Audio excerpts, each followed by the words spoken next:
Hello, je suis Sarah, derrière le compte Madame la Juriste. Ma mission à moi, c'est de faire en sorte que le droit ne soit vraiment plus vu comme ton ennemi, mais vraiment comme un allié dans ton business pour aller plus loin et pour atteindre plus facilement tes objectifs.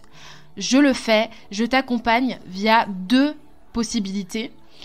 Soit je te fournis en fait des modèles d'actes juridiques qui vont te permettre de te mettre en conformité, d'anticiper les problèmes dans ton business, ou soit je t'accompagne à passer de micro-entreprise à société et à aller encore plus loin, à aller vraiment défoncer ces barrières qui viennent dans ton esprit, te dire que tu n'es pas capable, te dire que tu n'es pas assez.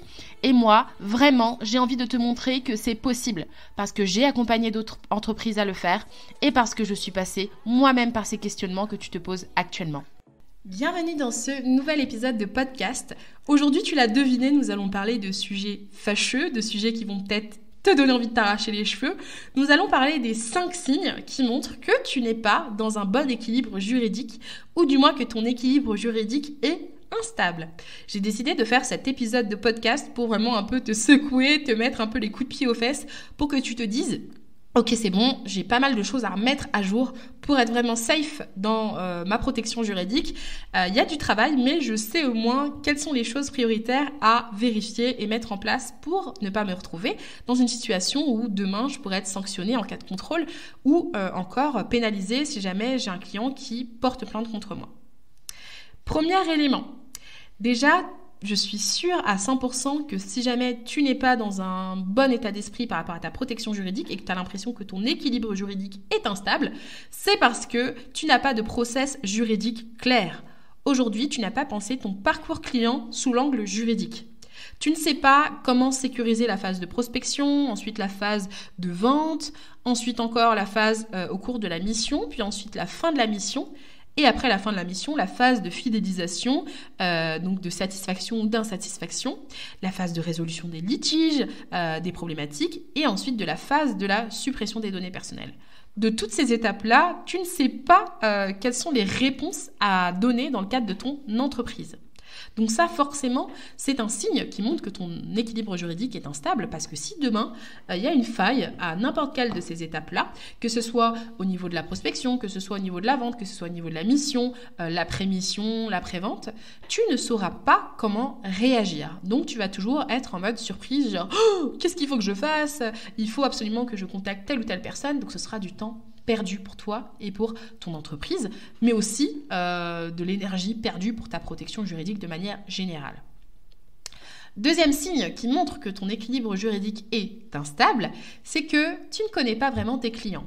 Si demain je te demande de me donner le nom, le prénom, l'adresse de facturation de tes clients et leur numéro SIRET si tu as des clients professionnels, tu ne sauras pas me répondre.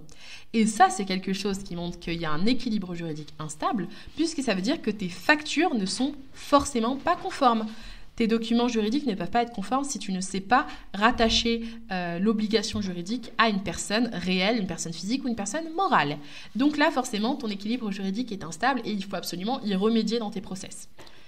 Troisième raison pour laquelle je pense aussi que ton équilibre juridique, il commence un petit peu à tomber en ruine, ou il n'a jamais commencé à y avoir les bonnes fondations, c'est justement parce que tu n'as pas les bons documents juridiques. Tu n'as pas les documents juridiques incontournables pour ton activité. À minima, il te faut au moins ta politique de confidentialité et tes conditions générales de vente pour exercer en sécurité.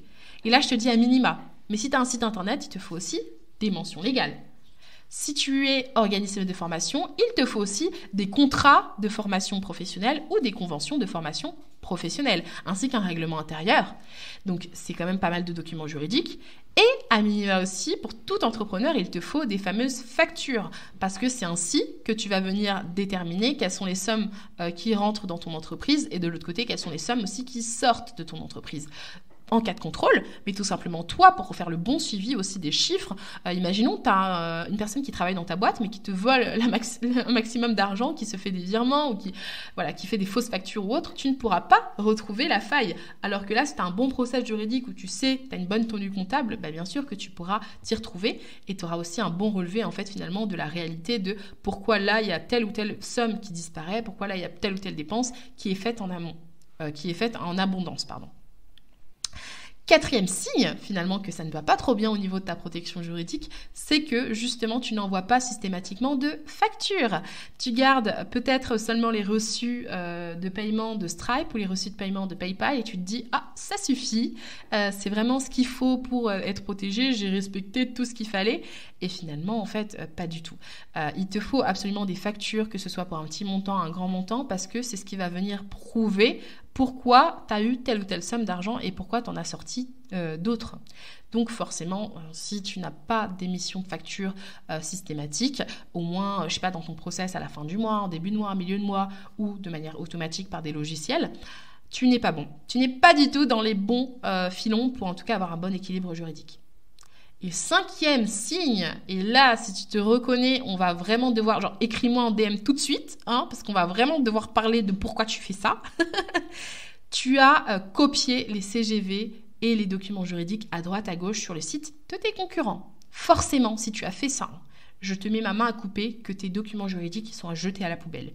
Parce que tes concurrents sont des personnes tout à fait différentes de toi et même si tu as l'impression que vous entreprenez dans le même domaine, vous n'avez pas les mêmes process juridiques, vous n'avez peut-être pas la même cible, vous n'avez peut-être même pas les mêmes manières d'exercer. Peut-être qu'il y a une personne qui exerce plus en présentiel que l'autre. Peut-être qu'aussi vous avez besoin de garanties différentes. Donc toi, tu te mets finalement dans la peau, dans la tête de ton concurrent alors que vous ne faites pas les mêmes choses et vous n'avez pas les mêmes ambitions. Ensuite, l'autre raison qui fait que tu n'as pas le droit de copier en fait les conditions générales des autres ou même les autres pages juridiques, c'est parce que ce n'est pas à toi. Personne t'a fait de cession de droit. L'auteur, s'il est avocat ou s'il est juriste, il a fait une cession de droit à son client, il n'a pas fait de cession de droit à toute la terre entière. C'est pas parce que le site internet est visible par des inconnus que ces inconnus-là ont le droit de copier, et on le sait très bien, quand on fait copier-coller sur des documents, on sait très bien que ça équivaut à du plagiat. Donc tu es sanctionnable par le créateur de l'œuvre, donc le juriste ou l'avocat qui les a fait, qui peut revenir vers toi et t'attaquer pour acte de contrefaçon, et c'est quand même 300 000 € d'amende, ça fait quand même assez mal en termes de condamnation, mais c'est le code de la propriété intellectuelle qui respecte à 100% l'auteur. Et de l'autre côté, le concurrent peut se retourner contre toi pour acte de parasitisme économique. Et il y a déjà eu des condamnations à hauteur de 10 000 € parce que c'est pas safe de se dire « Ok, moi je paye des prestataires, je développe mon site internet, je développe ma protection juridique. » Et puis ensuite, on vient me piller comme ça, comme des moustiques du web pour venir prendre tout ce qui finalement fait ma protection juridique et qui renforce mon image de marque. Donc tu comprends bien que ça, en général, les juges, ils vont pas être en mode « Ah, bravo, bien joué, poteau ». Ils vont plutôt te dire « T'as joué à quoi là ? On est où là ? On est à Babylone, on fait quoi là ?»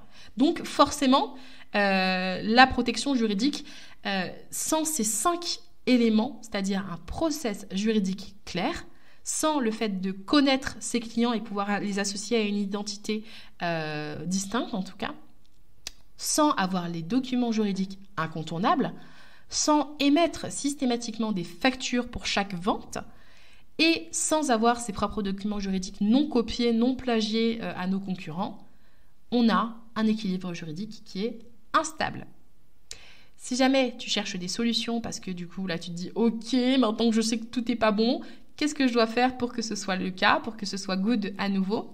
Je t'invite à télécharger directement en description de cet épisode de podcast ton guide de la conformité adapté à ton domaine d'activité, donc que tu sois freelance, prestataire de services, coach, consultante, formatrice ou organisme de formation, ou encore vendeuse de produits digitaux ou de produits physiques, tu trouveras un guide tout à fait gratuit dans le lien qui est dans la barre de description.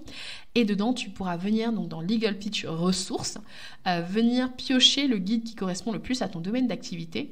Et dedans, tu auras énormément de valeur, ne serait-ce que dans le guide que tu recevras en ligne, mais aussi dans les séquences de présentation qui suivront pour t'aider à comprendre comment renverser la tendance finalement et de rééquilibrer la juste balance finalement de ta protection juridique, simplement sans te casser la tête, sans avoir à payer des 1000 et des 100, mais en tout cas de le faire de manière assez rapide, simplement, dans le fun et dans la douceur finalement du droit, sans avoir à craindre finalement d'être sanctionné par la suite.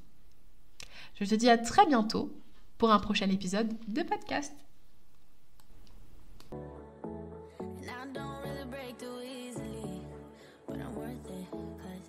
Slip into your dreams tonight. Oh.